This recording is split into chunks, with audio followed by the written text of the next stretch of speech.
Welcome to another real estate industry update. I'm Daniel Racanti here with Kyle Paxton. We're part of the real estate segment here at James Moore and Company. And in our previous video, we were talking about buying rental real estate from a tax perspective. And so in this video, we're going to touch the other side. How about selling real estate from a tax perspective? Just as it's important on the buy, it's just as important to make sure when you're selling property, especially because the selling is when we all have to pay all our taxes, is done correctly. And so we're going to go into a little bit of some understanding of how, when you sell rental real estate, it is taxed and what can you do to help yourself in those areas. Yeah, the start and finish of this video is tell me before you sell your property and don't tell me after because it's so much harder to do things. So, all jokes aside, I want to touch real quick on how rental real estate is taxed upon a sale, right? And I say rental, I'm talking about real estate in general here, right? It can be part of your operating business. It can be a rental property you hold. It can be a property that you lease to yourself and another operating business. This has various forms. The same general concepts apply. So when you have a gain, in our purchase video, we talk about the cost basis and establishing the cost basis.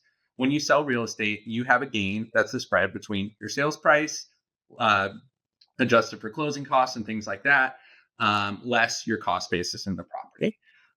Then this gain is broken down really into two major components, right? If you have taken depreciation and deductions on the property, while it's during its useful life, which again, we deep dive into in the purchase video, you have a component that's depreciation recapture. So if you've gotten an ordinary deduction in the past for depreciation, surprise, the IRS hits you with ordinary gain at those ordinary tax rates, which tend to be higher than capital gains tax rates, or the top buckets are.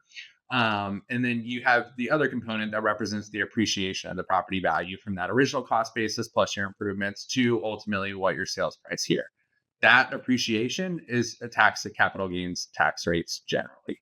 That can be bifurcated between short-term and long-term, depending on how long you've held the property. Short-term capital gains still taxed at ordinary rates. Long-term capital gains at the more favorable 0, 15, 20% tax rates. So taking a step back here again in the cost basis, you have kind of that original cost, which is kind of your all-in cost to get this property in process. So you have that original cost, you have any improvements you made, things like that. It's reduced for the depreciation, and then that spread is how we're calculating the gain here. A big component to that, and something we spend a lot of time on, is depreciation recapture. And Daniel, do you have anything to add on that, the capital gains, before we dive into that? Well, I would just make sure that people understand all those costs that you're associated with when you sell the property, just like when you were buying the property, is added to your cost basis. It's the same thing. Those closing costs, all those things, those increase your cost basis again, which reduce that gain you have on that sale. So you want to make sure that all those costs don't just get missed. Things that you paid out of pocket, things like that. Usually the closing documents will provide all that information for us. But sometimes some things are paid out of pocket and it might not be on that closing document. Okay. Make sure that is provided to us. Again, that's lowering all the costs. Because I know, like, when I buy my real estate, usually the appraisal or something like that, they require you to pay up front. Basically, you can't pay at closing.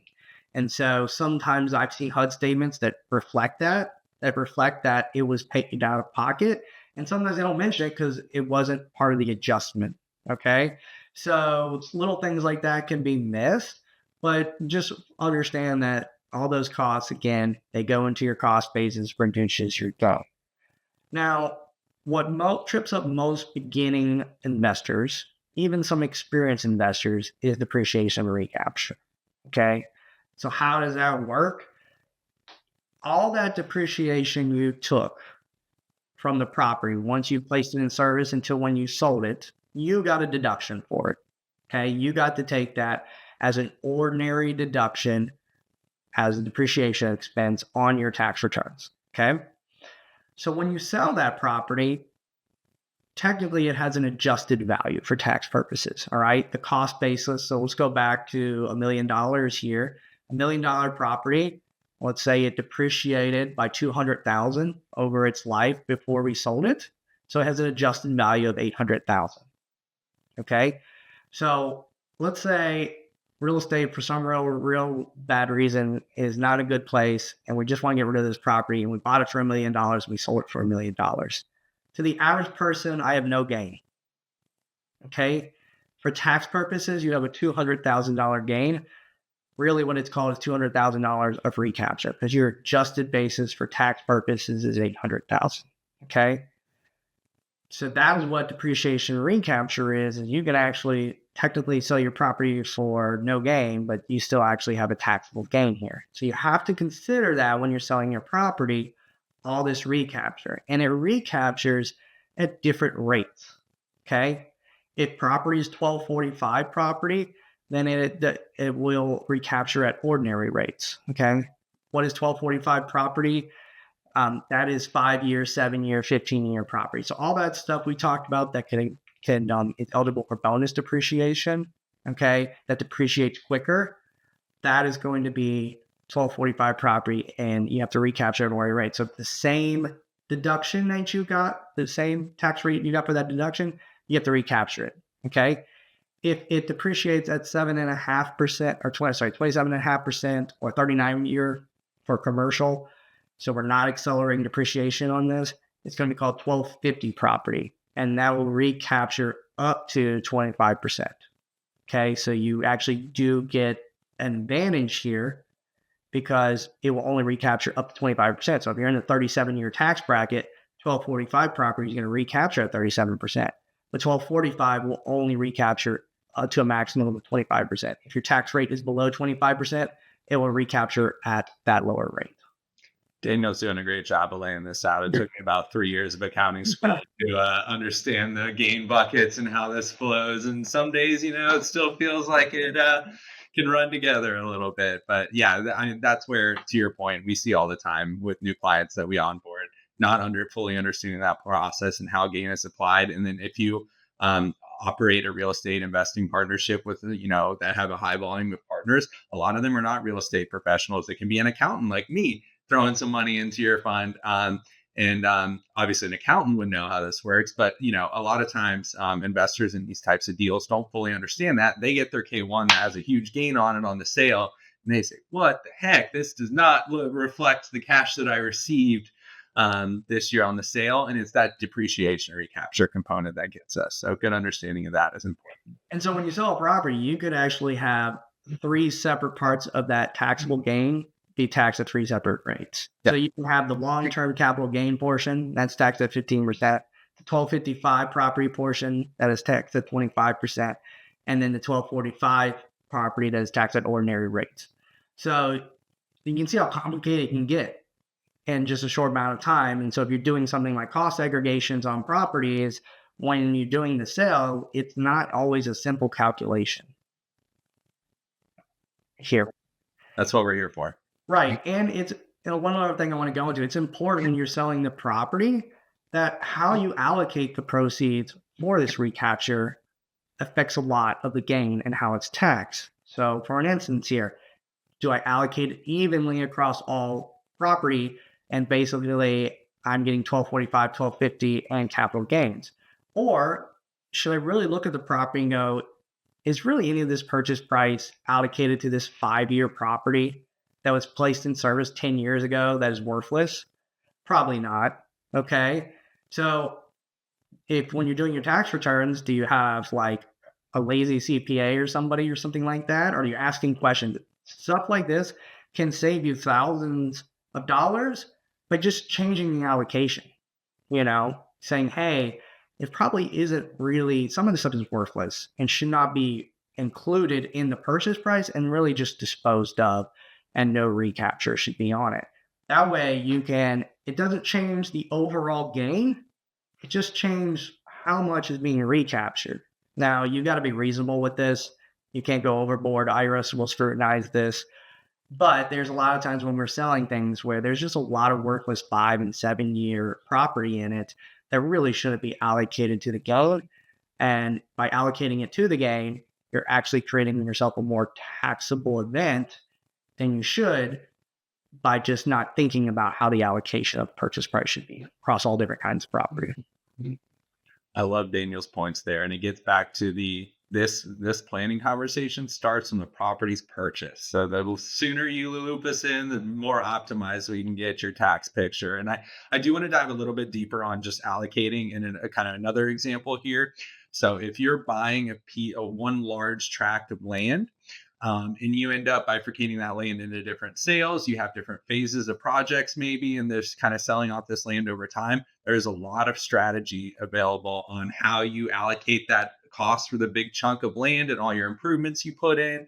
The work you do zoning and things like that. All of that can factor in to creating this bucket that we can draw from and be strategic in how we're allocating those expenditures across the different phases of the project to either optimize your tax picture. Ultimately, it has to follow the underlying economics and everything like that, and you have to be able to support how you're allocating.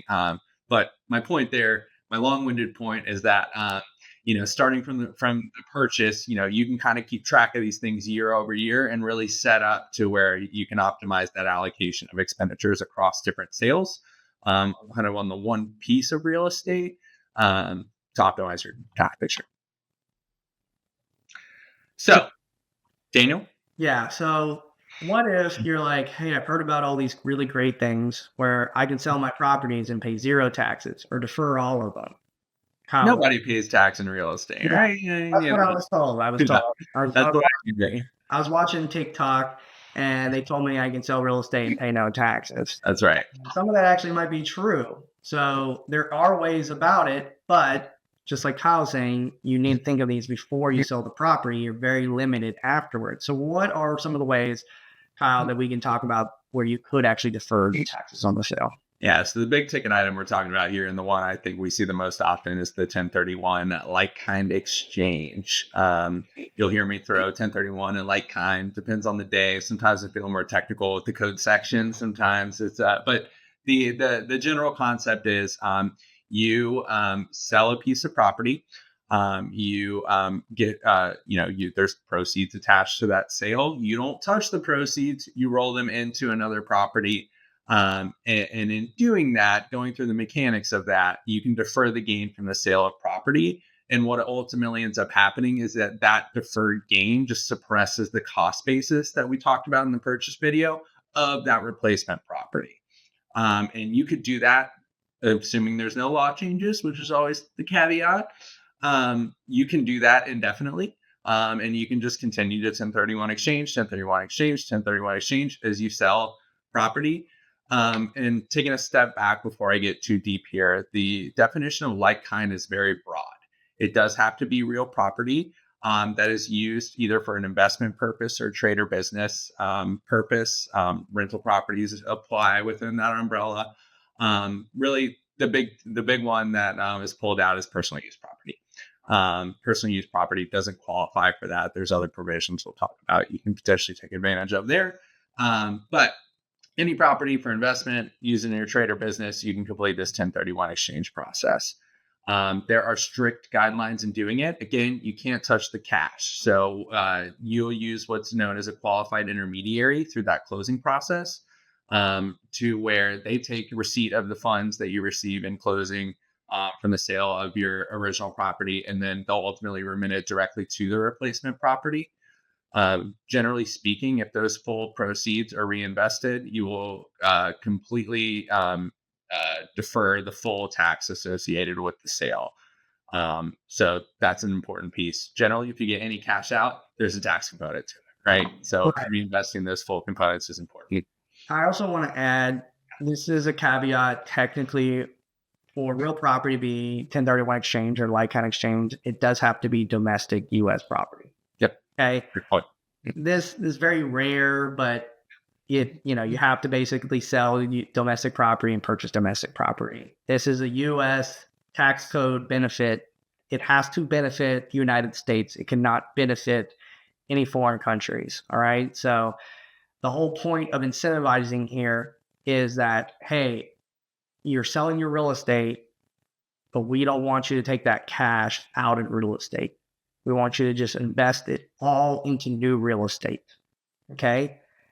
And domestically here in the United States. And if you do that within a certain time frame, we're going to let you defer it, okay? Technically, how that means is it decreases the cost basis in the new property. So that gain that you would have had decreases the cost basis in the new property, but just for general purposes, you're deferring the entire taxes on it, okay? There's a few rules. You basically have a 45-day identification period, okay? Kyle already mentioned this. You have to have the proceed. You can't touch them personally. So you have a qualified intermediary that does the deal. They need to be in contact before the closing. The proceeds go to the QI. The QI then, and you have 45 days to identify property, all right? Doesn't mean you have to close, but you have to identify it. There are guidelines around how many properties you can identify. The general rule is 3. Okay. It can be more than 3, but that's beyond the conversation today. Okay. Start for another day. Correct. So you identify which properties you want to purchase to the QI. Okay. Then you have 180 days to close. All right. The QI is holding the funds the entire time. All right. There are ways where these days can be extended. That's usually a federally declared disaster. Okay. Here in Florida, we get hit by a hurricane. That's where every year. So there always seems to be some kind of hurricane extension for your tax returns. Those also apply here for like-kind exchanges. So that deadline where it says, hey, your tax returns are extended till May 1st, 2025. Technically, your like-kind exchanges are also extended until May 1st, 2025. That even could mean the 45-day identification period too. So you could actually have like a 6-month identification period. All right. So you can use that to your advantage if you live in the state of Florida. So you're in one of the disaster areas.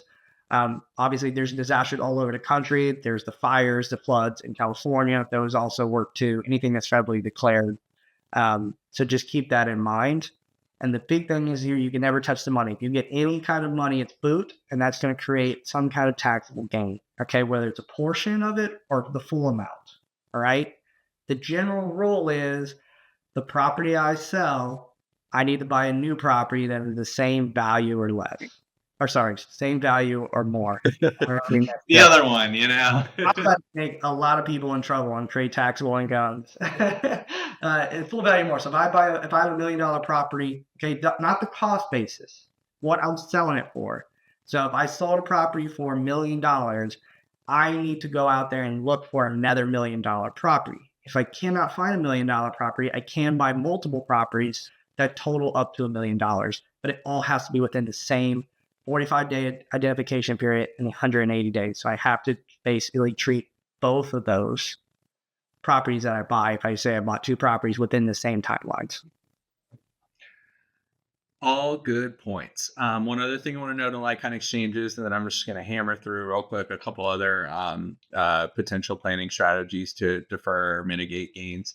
Ordinary gains, we talk about depreciation, recapture, and the ordinary component of that cannot be deferred through 1031. So any ordinary gains related to your sale get recognized regardless of whether or not a 1031 exchange is completed. So that plays into the planning there.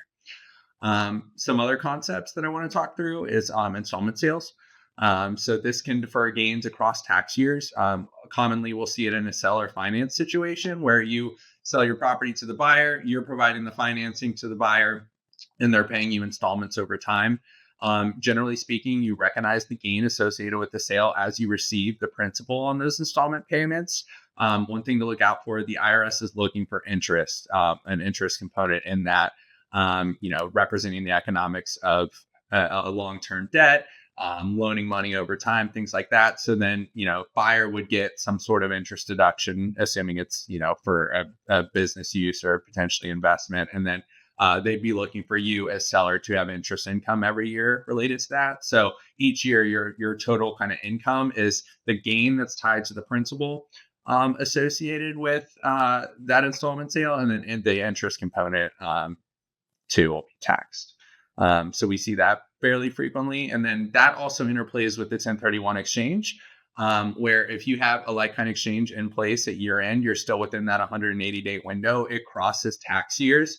Um, you see sometimes where the kind of the 180-day deal just doesn't happen. You don't find the right property, closing falls apart, whatever it is.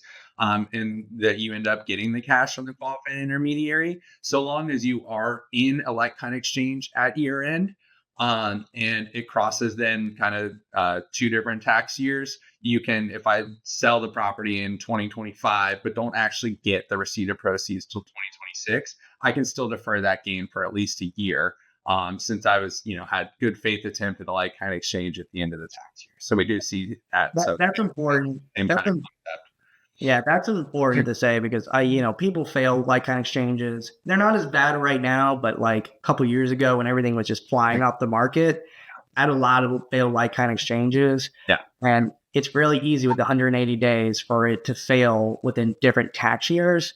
And just realize it's basically, as long as you were trying to truly like kind of exchange it, it's basically treated as an installment sale and taxed in the next year when you actually receive the proceeds.